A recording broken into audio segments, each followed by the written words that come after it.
Hello. For those of you who may not know who I am, my name is Jeremy McKenzie, and I don't normally like to do these kinds of videos. In fact, I think they're kind of silly and you know just attention for the sake of attention's sake. However, I have some very very serious things that I need to say, and if you care at all about what's going on in this country and what's happening right now, please listen to what I'm about to tell you. I'm a 14-year veteran of the Canadian Forces. I retired in 2017. Since then, I've been, running a podcast and kind of an internet show. I'm a clown.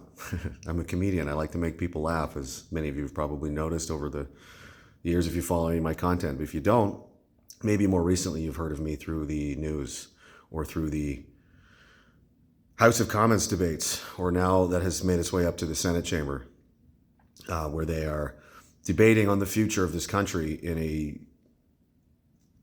very serious way. If you're not aware of this, the Trudeau regime has enacted what was previously known as the War Measures Act to combat what was and still is the most peaceful, positive, and shining example display of Canadian culture that I've ever witnessed and had the honor and privilege to experience. This isn't World War II, and this is not the FLQ crisis. This is not separatists bombing buildings and murdering people and kidnapping them. This was bouncy castles and hugging and singing and an egregious display of police brutality. If you've been following the story at all, you've been aware of this, but if not, you may have heard them say, that there's a threat. That's why we need the Emergency Measures Act. That's why we need this, because, unbeknownst to many Canadians out there, there's an underground army, a militia of a white supremacist, accelerationist, far-right, dangerous terror group, blah, blah, blah, etc., called Diagalon. That may sound like a ridiculous name to you because it is. I invented it. I am the de facto leader of Diagalon. It's a meme. There is no army, there is no militia, there are no terrorists, there are no weapons caches, there are no threats, there's no organization, there's no planning. This is a social club community of sorts that was weaved together through people that were fans and followers of my podcast, in which I encouraged them to do that. I encouraged people to go, meet each other in real life and engage each other and be human beings and reclaim, what's been taken away from them over the past couple of years, making everybody feel isolated and alone.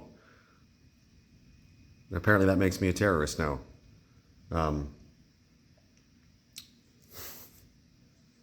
I made this on my phone with my finger one day as a pretend flag for a pretend country that doesn't exist. Its vice president is a goat figurine named Philip, who time travels and has an extremely hard time with narcotics. He's got a big problem. There's also Billy Bob the Bigot Brick and his bastard Bigot Brick family, who hangs out in a basement next to Colbert the coal furnace. These are all high echelon esteemed positions in the government of Diagalon. I can't believe I even have to explain this. However, we do, because that's apparently how desperate this government is. The Liberal government has paid for, constructed, and oiled up very well an organization called the Canadian Anti-Hate Network, which is funded partly by the government of Canada, indirectly and directly. It's received donations from members of the government, from Gerald Butts and others. You can go right to their website and see it for yourself. All of the things being said about me and my friends are sourced from these people. These people are not academics. They're not researchers. They're not journalists. They're a partisan tabloid paid for by the Liberal government, trying to strangle its political opposition in its infancy. I'm a founding member of the PPC. I've always been a supporter of Maxime Bernier and Randy Hillier and others. I think that's a big part of the problem for them. They've created this boogeyman character of a fake army that doesn't exist to justify a grotesque abuse of our citizens. I hope you've seen the footage. It might be hard to find because the media has buried it. A woman was trampled by a horse. People were pepper sprayed, hit with batons. My friends of mine were beaten in the street for no reason. Veterans. No one so much as threw a snowball. Many of these cops, whatever they were, no name tags, no badges, no IDs, nothing. Were they even cops?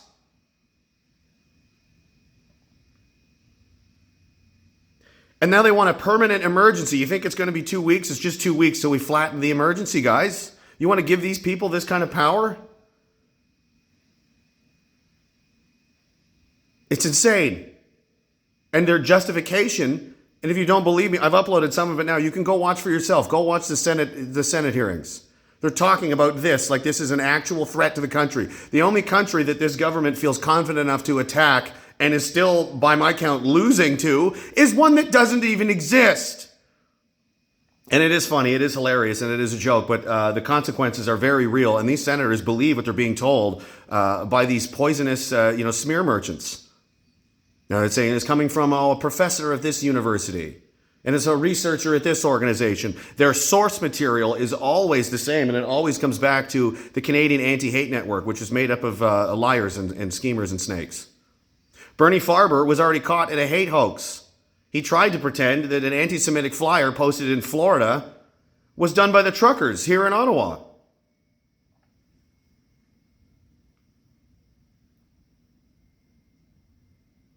These senators are being given information, politically motivated lies, as justification to bring a sledgehammer down on every man, woman, and child in this country. They've made protesting illegal. Where does it end? I don't know where it ends, but I know what's going to happen to all of us. We're all going to go to prison for a long time. I don't know if you've thought this through, but leaders of de facto leaders of national or international terrorist organizations that are planning to overthrow the governments with bouncy castles are probably not treated too well, especially when they've already been convicted in the court of public opinion. I've been told it's very Kafkaesque, and I would agree. We're in a rough spot here.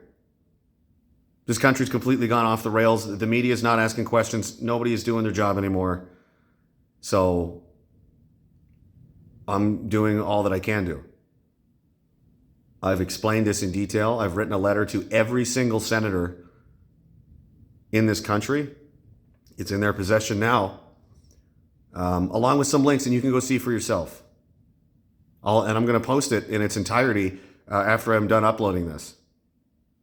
You can see it on my Telegram page or my website or whichever website. Diagalon.org. Diagolon.org. It's a meme country. It's a joke. It's a way to connect with people through humor and levity during arguably one of the most difficult time periods to even live in this country.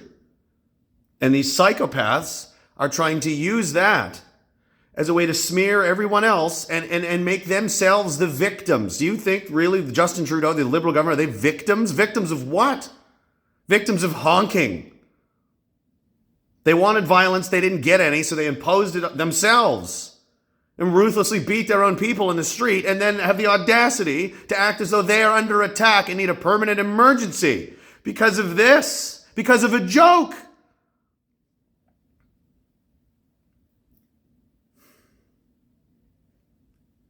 So if you can do anything, send this to everybody. Send a letter, send this video, send that website to everybody. Everybody you know, everybody you can find, every journalist, every politician, every MP, every MLA, in other countries, the president of Nigeria, the last Blockbuster that still exists, go to the last 2 Kmarts, I think they're in New Jersey, and send it to them too. Because the media in this country is not listening.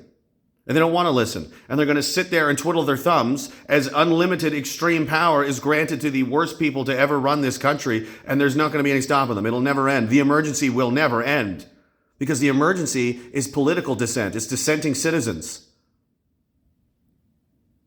If they can do this to me, they can do it to you, and they will. And how long until maybe you don't agree with me, maybe you don't like anything I have to say. That's fine. I'm okay with that. You're allowed to, or at least you should be allowed to. But one of these days, you're not going to agree with something the government wants to do, and then guess what's going to happen?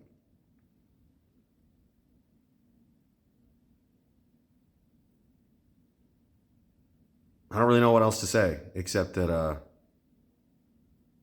this has gone completely, this is insane. I mean, this isn't a serious country anymore when, an internet clown memes a fake country and the government is trying to use that as casus belli to declare war on its own people.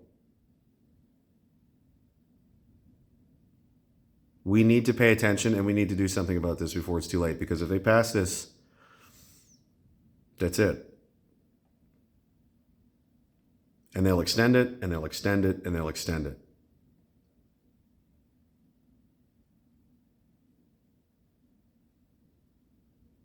So please go to the website, diagalon.org, and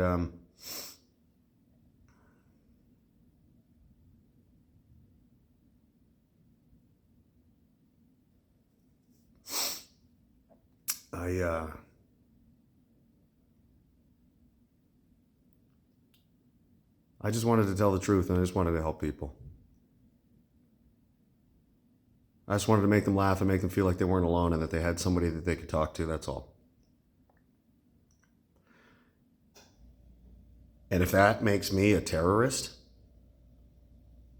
if that's the justification for the Emergency Measures Act, the War Measures Act, I think you need to think long and hard about if this is still a country you want to live in anymore.